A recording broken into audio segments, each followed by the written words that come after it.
Hi and hello welcome to channel Dona Vikash. இப்போ சேனலில் பார்க்குறது fundamentals of electronic devices and circuits regulation 2021 இருக்கிற ஒரு சப்ஜெக்ட் கோட் OEC 352. இதை மட்டும் படித்தால் போதும், எளிதாக பாஸ் ஆகலாம். Pass easy in FEDC. Instagram ID Vignesh Dona Vikas. WhatsApp channel name pass easy. இன்ஸ்டாகிராமோட குரூப் சாட் லிங்க்கும் வாட்ஸ்அப் சேனல் லிங்க்கும் டிஸ்கிரிப்ஷனில் இருக்கும், ஜாயின் பண்ணிக்கலாம். ஒருவேளை வீடியோ பார்க்குறவங்க இசிஇ படிச்சுக்கிட்டு இருந்தீங்க அப்படின்னா, BECE படிச்சிங்கன்னா அவங்களுக்கும் இந்த சப்ஜெக்ட் இருக்குது. அந்த சப்ஜெக்ட் நேம் கொஞ்சம் மாறி இருக்குது, electronic devices and circuits. So அவங்க சப்ஜெக்ட் கோடு வந்து EC 3353. சிலபஸ் எந்த சேஞ்சுமே இல்லை. மெக்கானிக் என்ன இருக்கோ அதே சிலபஸ் தான் வந்து ECEக்கு இருக்குது, எந்த சேஞ்சுமே இல்லை. சிலபஸ் நான் ஸ்க்ரோல் பண்ணுறேன் பாருங்கள். ஒருவேளை ECE உங்கள் ஃப்ரெண்ட்ஸ் இருந்தாங்க அப்படின்னா, ECE இந்த வீடியோ பார்க்குறீங்க அப்படின்னா நீங்களும் நம்ம சொல்கிற எல்லா டிப்ஸையும் ஃபாலோ பண்ணலாம். ஸோ பார்க்குறது ரெகுலேஷன் 2021 இருக்கிற ஒரு subject fundamentals of electronic devices and circuits. இந்த டாபிக் எடுத்து கொடுத்தவங்க மிஸ் அனிதா மேடம். ஸோ அவங்களோட கைட்லைன்ஸ் தான் வீடியோஸ் எல்லாமே பார்க்க போகிறோம்.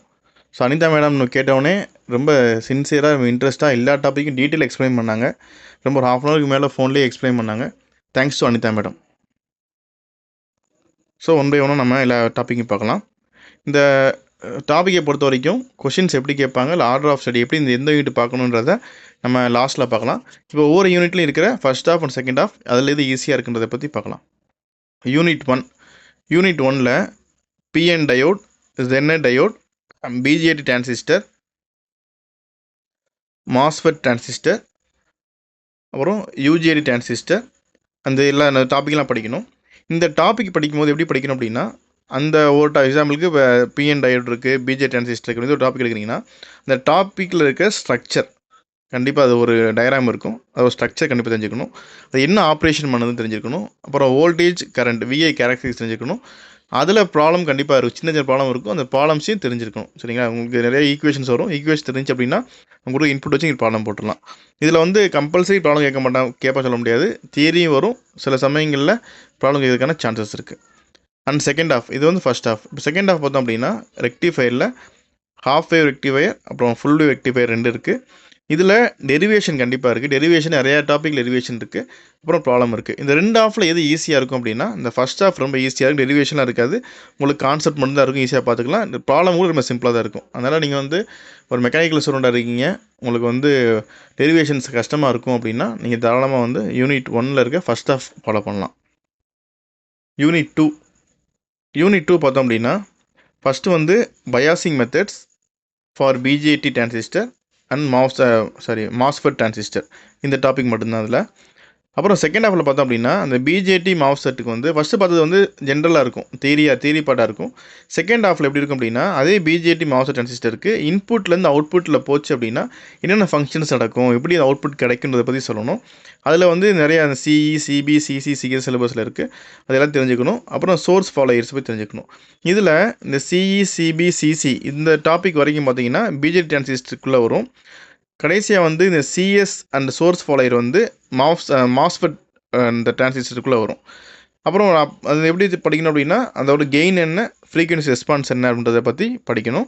ஸோ இதுலேயும் பார்த்தோம் அப்படின்னா ஃபஸ்ட் ஹாஃபோட செகண்ட் ஹாஃபோட ஃபஸ்ட் ஹாஃப் ரொம்ப ஈஸியாக இருக்கும். யூனிட் 2லையும் ஃபஸ்ட் ஹாஃப் மட்டும் தான் ஈஸியாக இருக்கும். உங்களுக்கு வந்து ஃபஸ்ட் ஹாஃப் ஈஸியாக இருக்கும், செகண்ட் ஹாஃப் ஈஸியாக தான் படிக்கலாம். ஆனால் ஃபஸ்ட்டு நீங்கள் படிக்க வேண்டியது ஃபஸ்ட் ஹாஃப். அப்புறம் யூனிட் 3ல் பார்த்தோம் அப்படின்னா டிஃப்ரென்ஷியல் ஆம்ப்ளிஃபையர். இதில் 2 மோட் இருக்குது, காமன் மோட், டிஃப்ரென்ஷியல் மோட். அதுலேருந்து CMRR எப்படி ஃபாலோ பண்ணுறாங்க அப்படின்னு தெரிஞ்சிருக்கணும். இதுலேயும் ப்ராப்ளம் கேட்கறதுக்கான பாசிபிலிட்டிஸ் இருக்குது, தியரியும் வரலாம், சில சமயங்களில் ப்ராப்ளம் கேட்கலாம். செகண்ட் ஹாஃபில் பார்த்தோம் அப்படின்னா கேஸ்கோட் இது கண்டிப்பாக செகண்ட் ஹாஃப் டெரிவேஷன் இருக்குது. அப்புறம் ப்ராப்ளம் அண்ட் நியூட்ரலைசேஷன் டெக்னிக், இந்த கேஸ்கோடை வச்சு எப்படிலாம் பண்ணுறாங்கன்றதை பற்றி படிக்கணும். இதுலேயே சிலபஸில் பார்த்தீங்கன்னா கேஸ்கோடுன்னு ஒன்று இருக்கும், கேஸ்கேடுன்னு ஒன்று இருக்கும். ஸோ கன்ஃபியூஸ் ஆக வேணாம். ஸோ நம்ம படிக்க வேண்டியது வந்து கேஸ்கோடு, CODE இந்த டெக்னிக் தான் நம்ம படிக்கணும். இந்த யூனிட் 3லையும் பார்த்தோம் அப்படின்னா எந்த ஆஃப் ஈஸியாக இருக்கும்னா, யூனிட் 3லையும் டிஃப்ரென்ஷியல் ஆம்ப்ளிஃபையர் வச்ச டெக்னிக் ரொம்ப ஈஸியாக இருக்கும், ரொம்ப தியரி பேஸ்டாக இருக்கும், டயக்ராம் பேஸ்டாக இருக்கும், நம்ம ஈஸியாக வந்து எழுதுகிற மாதிரி இருக்கும் எக்ஸாமில். அண்ட் யூனிட் 4ல் பார்த்தோன்னா ஆம்ப்ளிஃபையர் ஒரு 4 டைப் இருக்குது. 4 டைப் ஆம்பிளிஃபையர் இருக்குது. அதில் பார்த்தீங்கன்னா voltage series, current series, voltage shunt, அப்புறம் கரண்ட் ஷண்ட்டு, அதோட டெரிவேஷன் இருக்குது, அதோட ப்ராப்ளம் இருக்குது. ஸோ 4 டைப், ஒவ்வொரு டைப்புக்குமே வந்து டெரிவேஷன்ஸ் இருக்கும், ப்ராப்ளம் இருக்கும். நீங்கள் கேரக்டரிஸ்லாம் போட்டு வச்சு தான் நீங்கள் எக்ஸ்பிளைன் பண்ணுற மாதிரி இருக்கும் யூனிட் 4ல் ஃபஸ்ட் ஹாஃபில். இப்போ யூனிட் 4 செகண்ட் ஹாஃப் பார்த்தோம் அப்படின்னா ஆசிலேட்டர்ஸ். இதில் பார்த்தீங்கன்னா Wien bridge, Hartley and Colpitts, RC phase shift, இதுலேயும் டெரிவேஷன் இருக்கும், ப்ராப்ளம் இருக்கும். இருந்தாலும் நம்ம வந்து யூனிட் 4ல் வந்து ரெண்டுமே ஓரளவு மாடரேட்டானதாக இருக்கும். ஆனால் ஈஸியாக இருக்குது அப்படின்னு பார்த்தோம்னா இந்த ஆசிலேட்டர்ஸ் கொஞ்சம் ஈஸியாக இருக்கும், ஆம்பிளிஃபையோட ஆசிலேட்டர் ஈஸியாக இருக்கும்.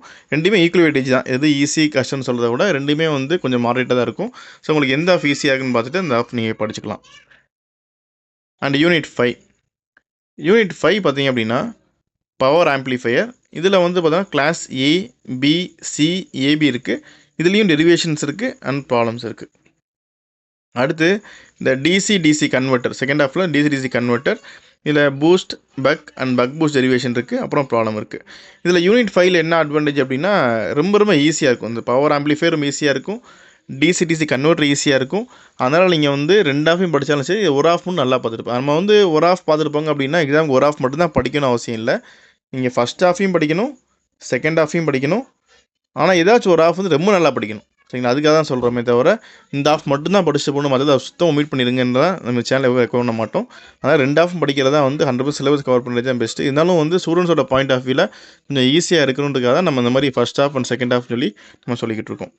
இப்போ நம்ம இதில் ப்ராப்ளம் சொல்லியிருக்கோம் இல்லையா? ஆனால் இது 100% ப்ராப்ளமான சப்ஜெக்ட் தான் இல்லை, ப்ராப்ளம் சப்ஜெக்ட் கிடையாது. வந்து இது வந்து தியரியும் வரும், ப்ராப்ளம்ஸும் கேட்க சான்ஸ் இருக்குது. அதாவது எப்படி கேட்கலாம் அப்படின்னா 50% சான்ஸ் வச்சுக்கலாம், 50% for theory and 50% for problematic. So இந்த ஆர்டரில் தான் கொஸ்டின்ஸ் இருக்கும். அதனால் 100% ப்ராப்ளமேட்டிக் சப்ஜெக்ட் கிடையாது. தியரி நிறையா கேட்பாங்க, ப்ராப்ளம் கேட்கறதுக்கான சான்சஸ் வந்து கொஞ்சம் கம்மியாக தான் இருக்குது. அப்புறம் ஆர்டர் ஆஃப் ஸ்டடி பார்த்தோம் அப்படின்னா ஃபஸ்ட்டு ரொம்ப ஈஸியாக இருக்க யூனிட் தான் தேர்ட் யூனிட் ஃபஸ்ட்டு நீங்கள் ஸ்டார்ட் பண்ணிக்கலாம். தேர்ட் யூனிட் எடுத்துக்கங்க. அடுத்து ரொம்ப ஈஸியாக இருக்க யூனிட் வந்து ஃபஸ்ட் யூனிட்டு, அப்புறம் 5th யூனிட் வரலாம், அப்புறம் செகண்ட் யூனிட், லாஸ்ட்டாக வந்து முன்னாடி சொன்ன மாதிரி 4th கொஞ்சம் மாடரேட்டாக இருக்கும். அதாவது இந்த ஆர்டரில் படிச்சிங்கன்னா உங்களுக்கு ஈஸியாக இருக்கும். சரி, ஃபஸ்ட்டு தேர்ட் யூனிட்டு, அப்புறம் ஃபஸ்ட்டு, அப்புறம் 5, அப்புறம் 2, அப்புறம் 4. ஸோ இந்த ஆர்டரில் ஈஸியாக இருக்கும். ஸோ இது எல்லா டாப்பிக்குமே ரொம்ப டீட்டெயிலாக இதான் வரும். ஒரு மெக்கானிக்கல் பையன் ஈஸியாக புரிகிற மாதிரி எழுதி கொடுத்த அனிதா மேடமுக்கு ரொம்ப ரொம்ப ரொம்ப நன்றி. So thanks to Anitha madam. இவ்வளோ தான் நம்ம இதில். ஆக்சுவலாக வந்து நம்ம சேனல் வந்து மெக்கானிக்கல் மட்டும்தான் ஃபோக்கஸ் பண்ணிக்கிட்டு இருக்கோம். இந்த மாதிரி நம்ம கேட்கும் போது இன்னொரு டிபார்ட்மெண்ட்டோட நம்ம சார்ந்தா இருக்கிற மாதிரி இருக்குது. ஸோ நம்ம சப்ஜெக்ட் பார்த்துருக்கோம், ரெகுலேஷன் 2021க்கான சப்ஜெக்ட். இந்த வீடியோ பிடிச்சா லைக் பண்ணுங்கள், உங்கள் ஃப்ரெண்ட்ஸ் தேவை ஷேர் பண்ணுங்கள், தொடர்ந்து சேனலை சப்போர்ட் பண்ணுங்கள், சப்ஸ்கிரைப் பண்ணுங்கள். நன்றி.